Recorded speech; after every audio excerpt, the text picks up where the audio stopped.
We have Well, two let me members call with the us meeting today. to order. Mr. Bowman, we'll be recording this meeting, so let's call the meeting to order and then do roll call. Is that okay? Yep.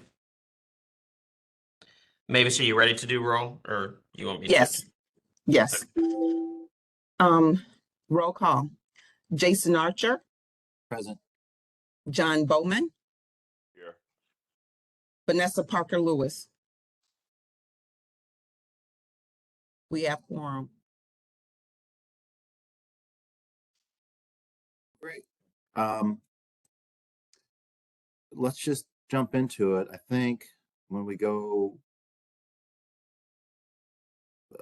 I think the first order of business was Director Hayes, and he had a conflict this morning. So that board chair remarks, I don't have anything additional. John and staff, thanks for being able to join us all this morning. I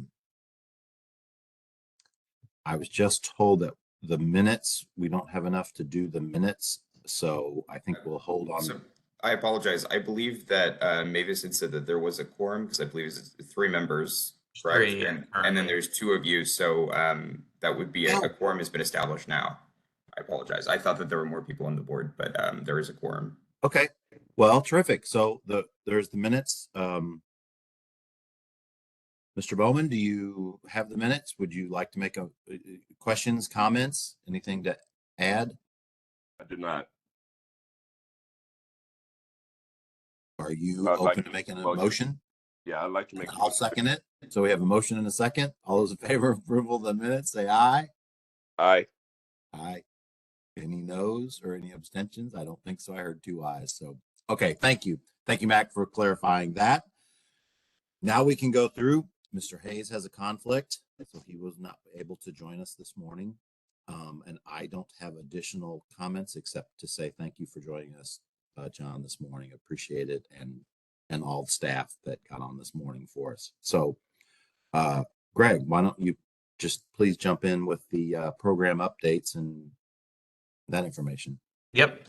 So thanks both for your time today. This will be a pretty short meeting. I think we don't really have many items to discuss. And as you know, typically our executive committee meetings are meant to go a little bit deeper on some of the financial matters, as well as to do some preparation for the upcoming board meeting, which we have scheduled for this Friday. And so, you know, we actually took a number of votes last meeting to approve a variety of things that we needed to get accomplished. So there's really not much in the way of votes to expect or board business in that way to expect on Friday.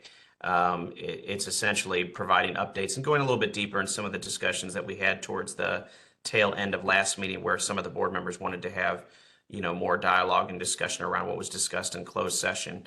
And so we'll make time to do that. But other than that, it'll be a pretty, you know, easy meeting, one that's kind of not custom for us because we a lot of times have plenty of voting items. The only things I'll say, just in the way of updates, is that this is National Apprenticeship Week, and so if you haven't heard of that or you're not familiar with that, this is something that goes on locally as well as nationally to celebrate and elevate the practice of apprenticeship as a great workforce development tool to improve our talent base.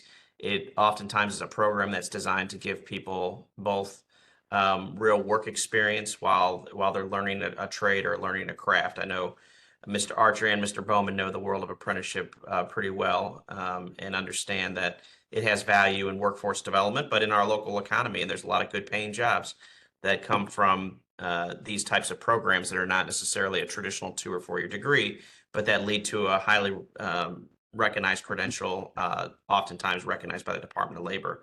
So today we have the fortunate opportunity to actually have one of our programs touted and elevated by Washington University. We've talked about this program before, but it's a medical assistant apprenticeship program where we enroll participants in the community into an apprenticeship with Washington University's clinics, where they're gaining the skills and then ultimately a credential to be a medical assistant. So they're gaining the skills necessary to demonstrate competency in that field. And one thing that we're really proud of is that that program is not just for folks who may be new to healthcare. It's also for folks who may be in Washington University clinics serving as patient care technicians or some other role, and maybe they want to move up in their career, and a medical assistant is the next logical path for them.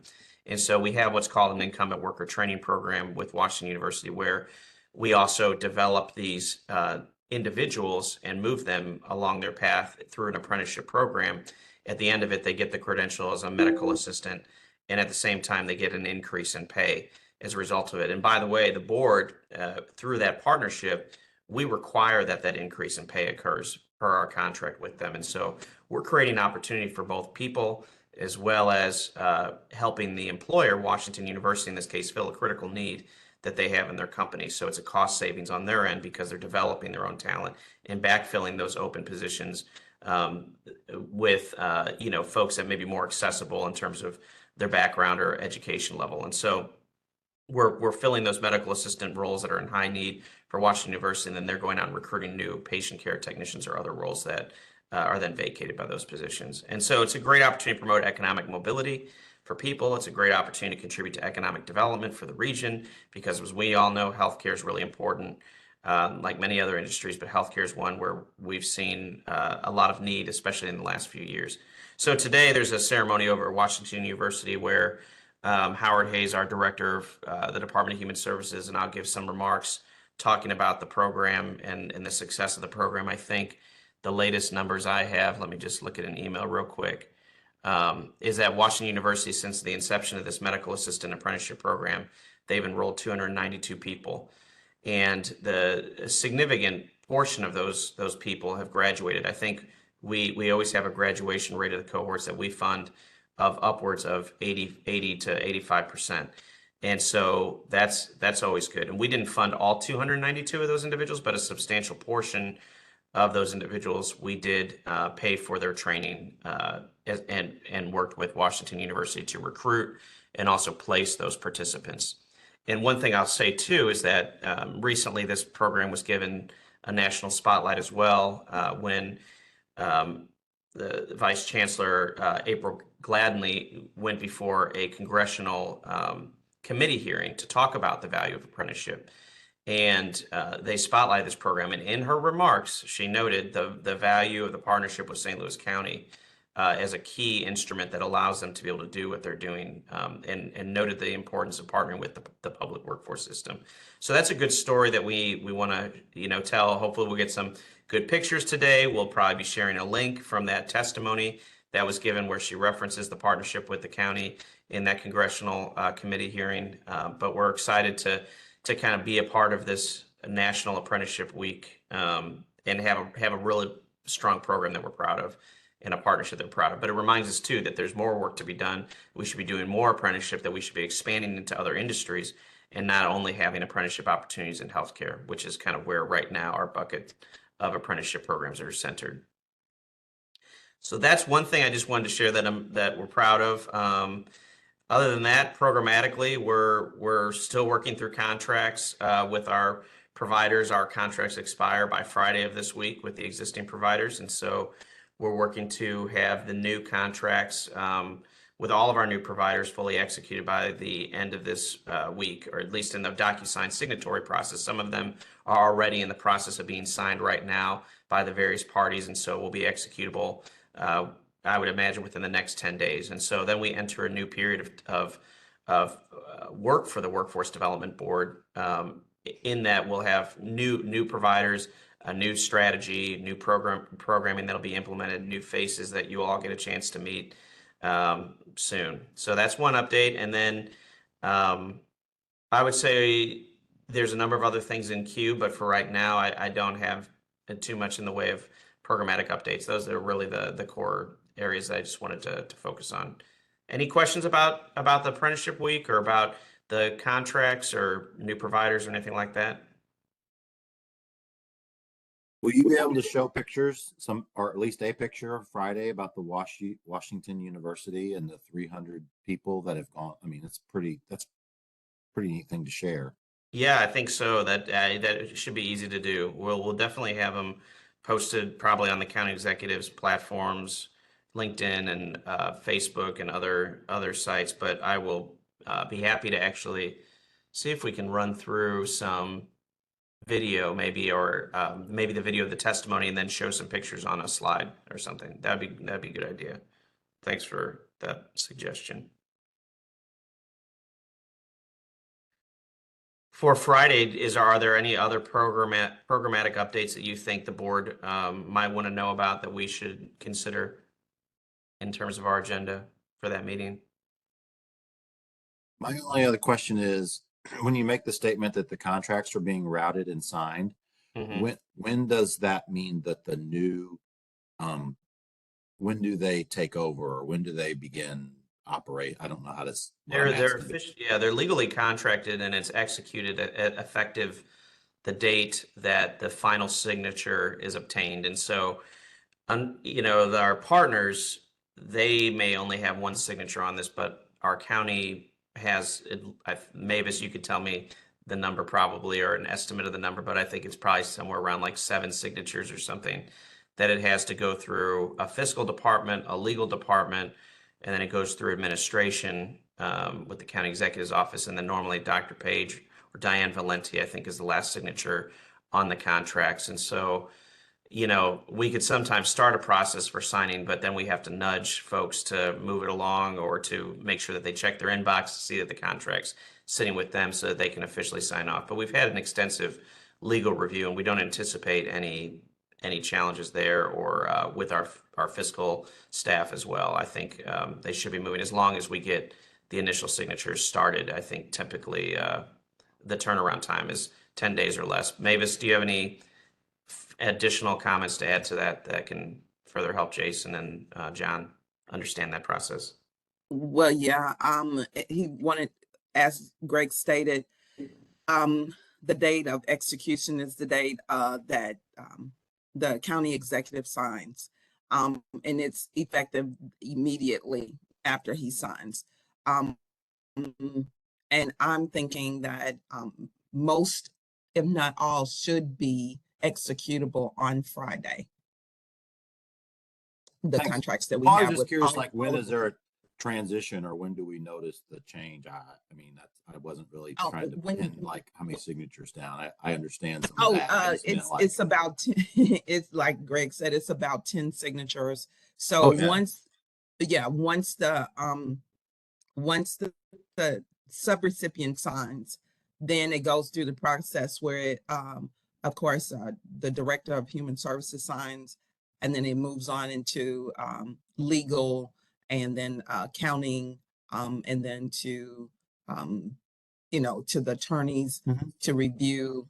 And so it takes a while, and where usually where it takes a minute for the contract to go through the process is when it lands with the attorneys and with the accountants. So that's where most of the time is spent, because the attorneys is reviewing the contract to make sure everything is in order. But once it moves through their process, it goes on, and it's pretty quick, rapidly after you get past the accounting department, and then Dr. Page signs, and it's pretty much executable. It's pretty much it can be, I've seen it go through in a 2-day process or even a 3-day process, depending on all of the people who are signing are in place. Mavis, thank you so much. Thanks for the answer and kind of shuttling it through. Appreciate that. No worries. Thank you. Yeah, thank you, Mavis. You're welcome. John, any questions or comments on anything that we've shared in terms of updates, or anything you think the board should hear about on Friday? Yeah, I appreciate that clarification. That was well stated. Now I have a better view of that process. Thank you, Mavis. You're welcome. Okay, the only other 2 items is just with the board, we'd like to revisit this idea of getting some board engagement on some committee work that was mentioned by, I think, Mr. Metcalf at the last meeting. Just, more opportunity, especially for new board members too, to plug in ways that maybe they are beyond just these quarterly meetings. And so committees are one way to do that, but I'm not a fan of necessarily creating standing committees where it's a regular, unless we want to have something that's regular and consistent in contributing to the overall process and programming of the board. An example of that would be the Standing Youth Committee or the Youth Council, which Jason, you're chair of right now. And that's an example of a committee that we keep on an ongoing basis. But for short-term objectives, this is creating some committees and having those committees meet only a few times to accomplish the task or the charge that they have, I think is beneficial to the board and allows the board members to really engage in a concrete way. And so there's two committees that we'll discuss with the board. We'll propose that ad hoc committees be created per our bylaws to support two things. One, we've already talked about at the last meeting, the local plan. And local plan, again, is our 4-year strategy and plan for our local workforce region. We have to submit that every year to the, I'm sorry, not every year, every 4 years, we have to do a local plan and submit that to the Missouri Department of Higher Education Workforce Development. And then they in turn have to submit a state plan to the Department of Labor. And so we want to make sure that our plan, our local plan, is aligned to the state plan. But at the end of the day, too, we want board engagement and support for developing our vision and our strategy. Our local plan is actually a pretty lengthy document. If you went to our public, I think we've shared it before, but if you go to St. Louis County's Workforce Development webpage, there's public notice page, and then within that there's a local plan tab, so you can take a look at what that what the previous plan looks like that we developed in 2020. I think that was even before your time, Mr. Bowman, when we developed that plan. And so, what I don't want to do is just kind of dust off the old plan and make some quick edits and changes and resubmit. I think it's an important inflection point for all of us right now. And I've been in my role now since 2020, and I've learned a lot through that process. Jason, you've been the board chair for over a year now, I think. And John, you've been with us since I think 2020 or 2021, but still consider you a relatively new member. So we have a lot of new members that just have joined us in the last 3 years as well. I think probably 40%, if not 50% of the board is new compared to the board that shaped the 2020 plan. But a lot of times the local plan development is staffed out to workforce development staff, which the staff will do, but I think the main thing is what's the vision and what are the strategic priorities. We want board engagement on those two questions, and then that guides the development of all the compliance related, policy related decisions and attachments that are incorporated with the local plan. So really have a few meetings, maybe 2 to 3 meetings over the course of early part of 2024, because the local plan needs to be submitted by May of 2024. But in the early part of 2024, start having some meetings with board members who volunteer to serve on that committee to help us craft a vision that we'll present to the board at the February meeting to get approved by the full board. Does that make sense? So that's the vision for the local plan. And then I'll mention the training provider committee in a second too. But any thoughts or questions on the local plan?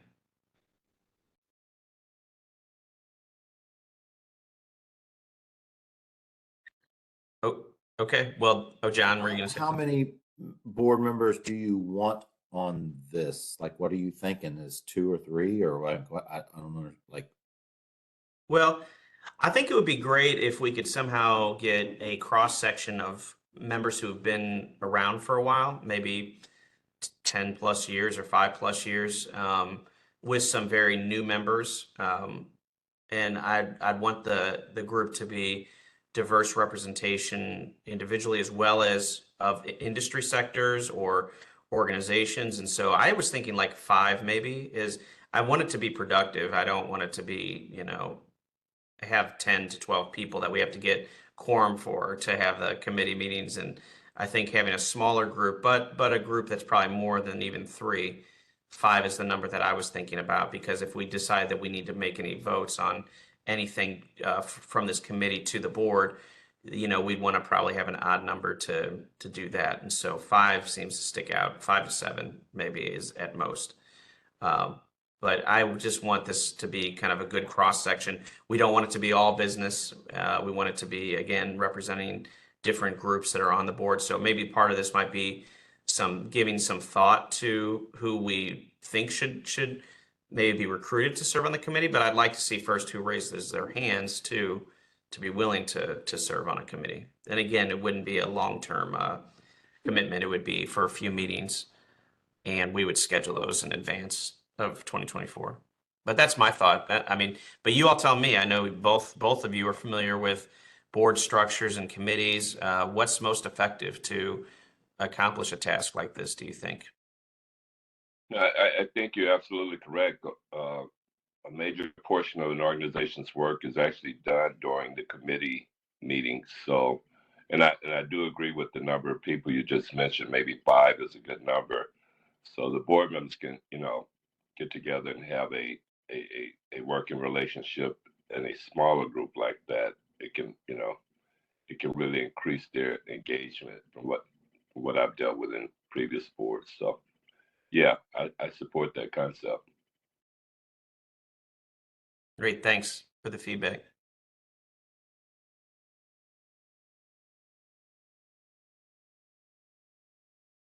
Okay, well, so that's one committee. The other committee is, we're calling it a training provider evaluation committee.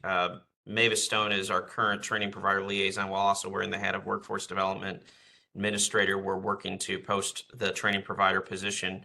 But one thing that we talked about was the need to have a more thoughtful approach to who we contract with. And we're not necessarily talking about the WIOA providers in this case, the subcontractors. We're talking about training providers that county works with, for instance, Washington University, where we pay for the training for Washington University's medical assistants through that program.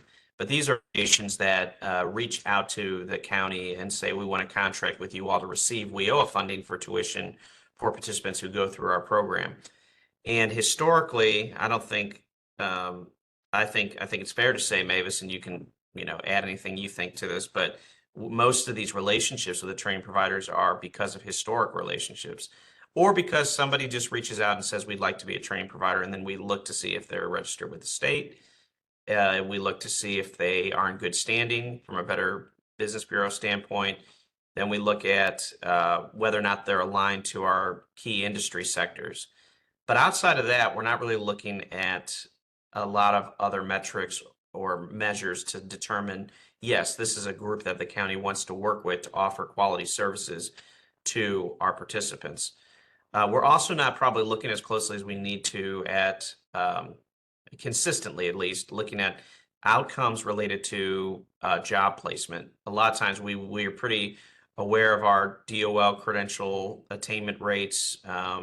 We generally know which programs, training programs are performing in terms of getting a participant across the finish line to successful completion and credential attainment, because we'll be doing the reimbursement oftentimes after the credential attainment. But what we don't have probably the best sense of, that we need a better sense of, is what the outcomes are for that person, not just immediately after they complete the program, but 12 months from that point. Is that certification that they obtained, is it still being used? Are they moving up in their career in some way? And so, we want to make sure that we have not only our board staff to do a more intentional and thorough review of the performance of our training providers from the past program year, but also thought it would not be a bad idea to have the board more or less charge us to perform that task, and also see if there's a volunteer that want to serve on a committee that can be a sounding board for the board staff as we look at what metrics matter most. And I think that for employers especially, it would be important to have private sector representation as well as labor and workforce representation on this committee, because everything WIOA related has to be employer driven. And we have to know what business cares about in terms of the metrics that they look at in terms of what successful training looks like to them. And so now everybody's going to have their own perspective. We might bring in a couple private sector employers on this committee who know healthcare really well, or know the energy sector really well, or know the IT sector really well. But they still, I think, can add some value to the metrics or the indicators that we want to develop to use as kind of a scorecard to evaluate the performance of our training providers, and then ultimately say whether or not we want to renew contracts with certain providers based on the data and the feedback that we've gotten. But I think beyond just staff doing that work, it would be great to have a couple sounding boards. And I'm saying a couple, but it could be 3 to 5, individuals who we might meet once or twice with them to share kind of what we've developed and get their feedback. So it's more of I think it may be less labor intensive on the part of the board members, but the staff will be doing it. It's just with the guidance and the support of the board through some volunteers. So that's a recommendation we'll make to the board and get their feedback, and ultimately want them to authorize us to do that. And I don't think it requires a vote as much as it is to tell them that this is the route we want to pursue, and to see if anyone wants to serve on a committee for that. But Mavis, do you have any thoughts, anything to add to what I shared? I think it would be beneficial because I served in the role and still is serving in that role until we can find a replacement for now about 2 years. And I find that we run into challenges with our training providers because the process is very it's a process that is quick and it's seamless. And on the front, we do site visits to make sure they're brick and mortar and they have all of their programs in place. We check for their enrollment and how they enroll, and then we also check for their program offerings and what they're offering when we do the site visits. So if in making sure that they're in compliance with the equal opportunity compliance, which means that if that the facility it measures up to what EO states that it should have all of their licensures in place, state and local licenses in place, exits for, there should be something that shows how to exit the building in case of any kind of disaster or fire or what have you. So all of these things are being reviewed as we go in to do the site visits. And so it's very simplistic on the front end, but once, as Greg said, because most of these training providers it's historical for them. They've been training providers for a while, or over a course of maybe 2 to 3 years. It's almost to the point where they feel like that it's something that they can and should continue the training, and that we should continue to renewing their contracts, even though the outcomes are not what we're looking for. So I think that if we can put a program in place or a policy in place, or a different type of procedure in place in selecting those training providers, it would be more competitive. Also, it would allow those training providers to see that we have to show outcomes. We have to show that we can do the work, because a lot of times we find that, as Greg stated, that the outcomes are not what we're looking for. Currently, we have 12 training providers. Most of them have been renewed over a course of time. We do have some new ones like Maryville University. We just established them as one of our training providers. And currently we only have IT, the healthcare field, and transportation and logistics that we're covering for training providers. Warehousing right now, we don't have anyone to provide warehousing currently, or any other. And we want the field to be more competitive and more expansive for the customers to come in and have an option of what they can actually go into training for. So that being said, if we can have, the board to assist in, the selection process of the training providers, it would be most beneficial on our behalf.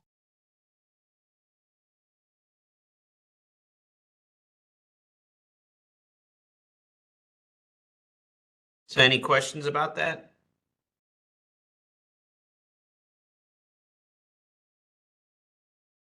And I'll just say too, again, the priority is on getting people into sustainable employment with good wages. At the end of the day, that's what our board is focused on. And so training is a path to that. We need the highest quality training opportunities for the participants that come into our job center, so that we're guiding them along a path that leads to that outcome of sustainable employment with good paying jobs. And so again, I think more scrutiny needs to be applied. We need a more, as Mavis was saying, it's been a pretty easy and seamless way to contract with these training providers. All they have to do is be registered as a potentially a WIOA provider through the state of Missouri.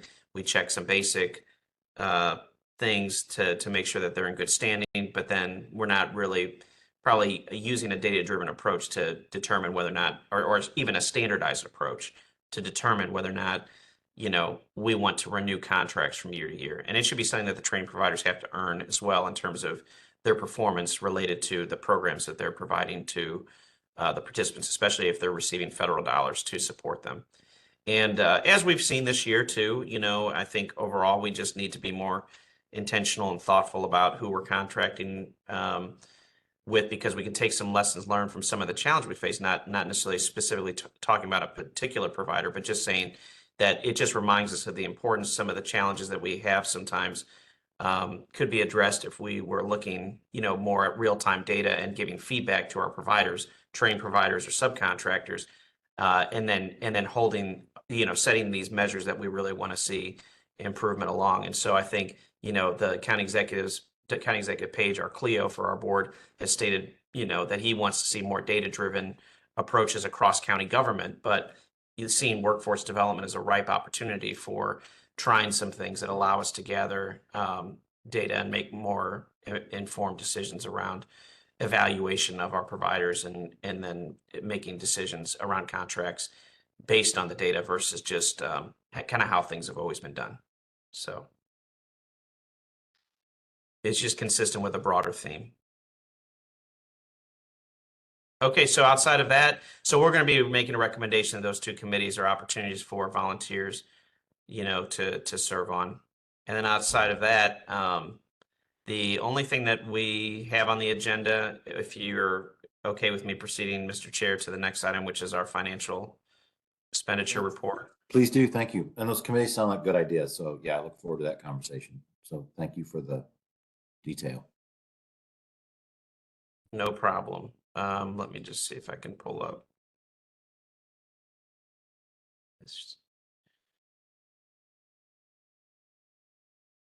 Okay.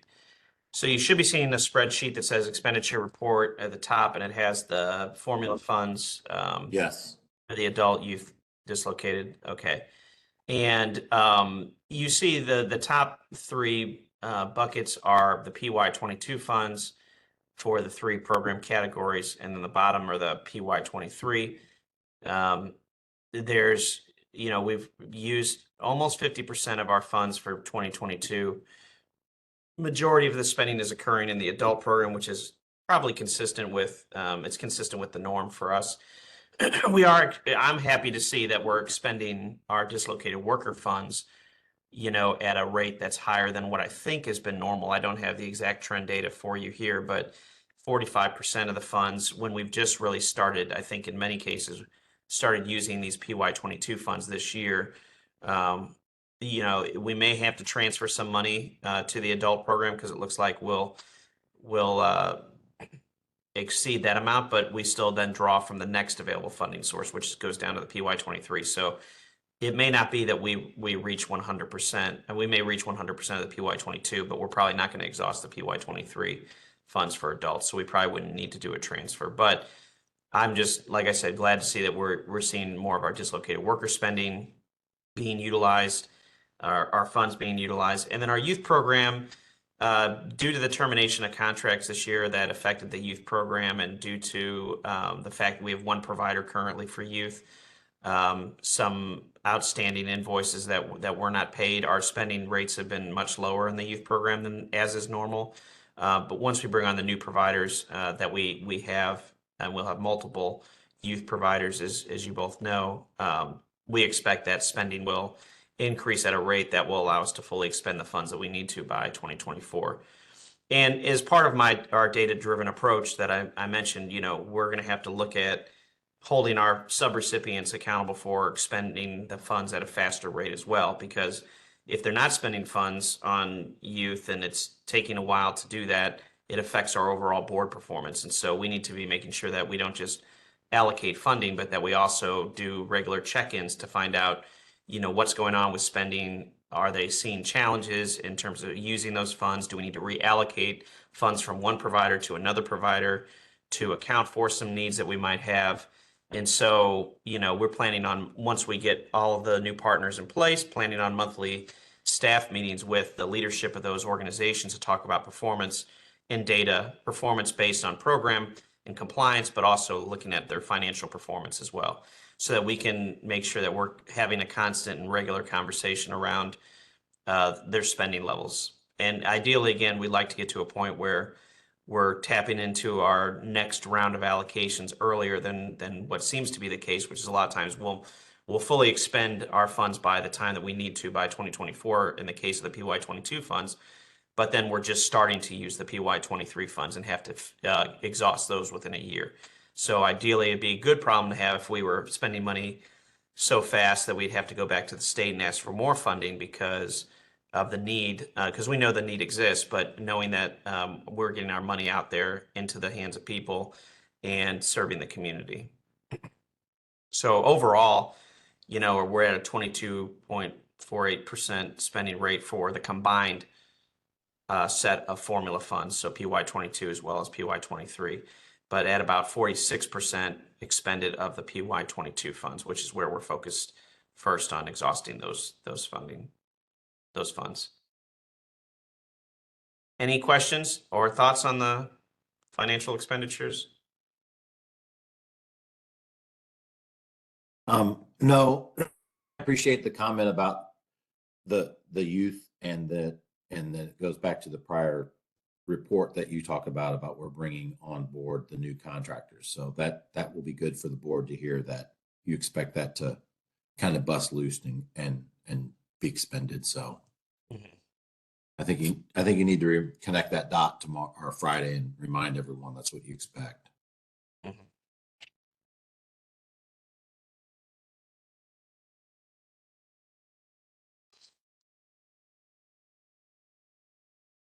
Greg, I have a question. Yeah. So remind me again, what are the age range of the program? The age range of the different programs or just the youth? I missed that last part. Just the youth. Yeah. So there's two youth buckets. One is in-school youth and one is out-of-school youth. In-school are those youth between the ages of 14 and 21 who are likely enrolled in high school, or maybe they just were enrolled in a post-secondary institution. So they maybe think of it like they might be in their first semester or two of a 2 or 4 year college, right? They're still considered in-school youth as long as they're enrolled in school somewhere. In the out-of-school youth population, that's between the ages of 16 and 24.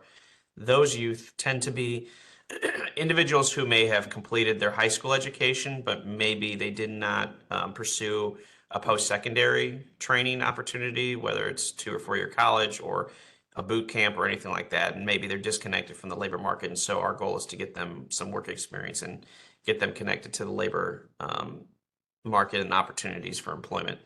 So 16 to 24 for out-of-school youth, 14 to 21 for in-school youth. And the majority of our funds in the youth program, when you see it say youth there, it doesn't separate those out, but the majority of the funds have to go to the out-of-school youth population, because under federal requirements, there's a view that the out-of-school youth are more vulnerable, they're in more need of resources, particularly if they're not connected to any educational environment currently.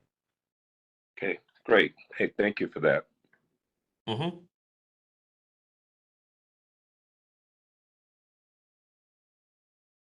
A lot of times too, our in-school youth program tends to be like summer jobs or outside of school time jobs. But a lot of times too, some of the youth services we provide to the in-school youth are like tutoring services, leadership development opportunities, whereas out of school, it really is very much more focused on work experience as well as training opportunities. We enroll our out of school youth in some of those credential-based programs. We don't typically do that with in-school youth, even though it's an allowable opportunity for us to do that. But it just tends to be that our programming has been focused more on the work experience for the in-school youth, and it tends to be between their school years in the summer. or again, outside of the traditional school day. So just to give you some further insight on how those programs, in terms of how the spending typically works for those programs. We tend to pay for tuition and work experience for out-of-school youth. We tend to pay for work experience for the in-school youth. In other academic services like tutoring, those kinds of things. Got it. Okay. Okay, well, if you know, that's all I have essentially for the two of you today. We'll present the financial report at the next meeting. Again, we'll likely have some more time in closed session to talk about the matter that we were discussing last time in closed session, just as an extension, and allow any more, because we only had 10 minutes last time, and I know that there were some that had some more questions or wanted to better understand some of the different mechanics of how that process is moving. So we'll have some time to do that, but most of the agenda will be essentially what we just reviewed today. And I don't think, again, there's any voting items that we have. Maybe I should check with Mac, though, on the formation of committees. I don't have the bylaws in front of me, but I'll double check those to see if there's a vote that's required in order to charge a committee, or whether or not the board can simply be informed that we're forming a committee and ask for volunteers for that committee. I can't remember if we've taken votes on that in the past, but it's worth It looking at. has to be a resolution is how it's written. Okay. I have the bylaws up here, so that would be a vote there. Okay. Just clarification on the meeting for Friday is that originally there was an in-person meeting and then we got a WebEx link today for it. Which of it is it, or is it a hybrid meeting? It's my understanding it's a hybrid meeting. Mavis, is there any change that you're aware of? We were wanting to have it be in person, but then we've also had some guidance from Matt McLaughlin that we want to have the meetings recorded and also allow for opportunities for virtual participation. So that's my understanding. Mavis, is that your understanding? Well, yes, but Matt actually sent another email stating that we didn't have to record. If we were in person, he would get back to us on a later date, but he hasn't gotten back to us yet. But we still have that option of virtual or hybrid. So for those members who can't make it in person, we'll be in a conference room with, I guess, this WebEx essentially set up to record the meeting as well. Great, thanks.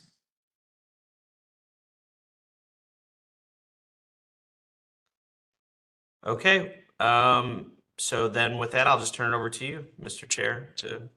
Well, John, is there any other questions, comments, things you want to bring up? No, I think Greg hit up on some very key points. I always believe that labor and business go hand in glove. One doesn't exist without the other. And I'm sure they will appreciate the metrics that determine whether or not they are getting the type of employee they're looking for. So all of those pieces are great. In the committee workspace, I think that's a good deal for the board members, but come up with some good ideas and sometimes not so good ideas. But at the end of the day, they have to report it out to the full board. So those are also good add-ons, I think. But great work otherwise. Okay, thank you, John. I have like a leave question. I don't expect the answer now, but is it too late to do the resolution for the committees with the public posting? Is my sort of what my question is going to be, or do you talk about that? I So think the plan. essentially, sorry, Go ahead, Max. Sorry. essentially that would have to be on the agenda. So we have it that it has to be 24 hours in advance. It's possible that it could be revised ahead of time, but if it does not make it on the agenda before 24 hours in advance, then you guys cannot vote on it. Okay, that's what I was kind of thinking. That's for the. It has to say vote required next to it. Is that what you're saying? So essentially, you would need, the item on the agenda. So I don't know how it is presented as the agenda. I don't believe has been sent out yet as to if it covers the committees. But yes, it would be a voting item on it. Yeah, I guess just looking at the agenda, we would have the training provider evaluation committee listed. We would have local plan committee listed. In the past, we've sometimes put vote required next to it, but I think the current agenda has those items listed without the words vote required next to it. We don't need to put the words next to it, right? We just need to have the item listed, You correct? just have to have the item listed, yes. Okay. So as long as it's listed on there, that is fine, but you don't need to specifically call out that it's a voting item. Okay, But it would require a vote, though. okay. And my follow-up question to that is it's only for the local training provider committee because isn't our local plan committee a standing committee? Because we're required to have that, right? I think that Well, was no, our that's, existing- yeah, that's one of the ad hoc committees too, because it's not a standing committee. We would only do it probably every time we do a local plan, which is Gotcha. every 4 years. We do a Okay, local okay. plan modification too at the 2-year mark. So we might reform the committee, but it's not a standing committee that would be meeting quarterly or anything like that. It would be a committee that's not currently in our bylaws called out as a committee. So it would be what's probably under our bylaws would fit as an ad hoc committee. Okay, that makes sense. All right, good. Well, that answers that question too, because when we get asked why we're voting on it, we can say because here's why. All right. I have nothing else. Thank you. I appreciate John, I appreciate you taking some time to come on this morning and Greg and Mac and staff and Mavis, thank you so much for all being on and yeah. All right, thank you as well. Thanks to Perfect. staff and thank you for your time. And I know there are only 2 of you, but because there is a quorum and this was started with a quorum, you would make a motion to end the meeting when you're ready to adjourn. John, would you make a motion to adjourn? So moved. Second. All right, We're adjourned. all right. Right. Have a good day. Aye. Thanks again. All right, thank you all. All right, Wow. bye.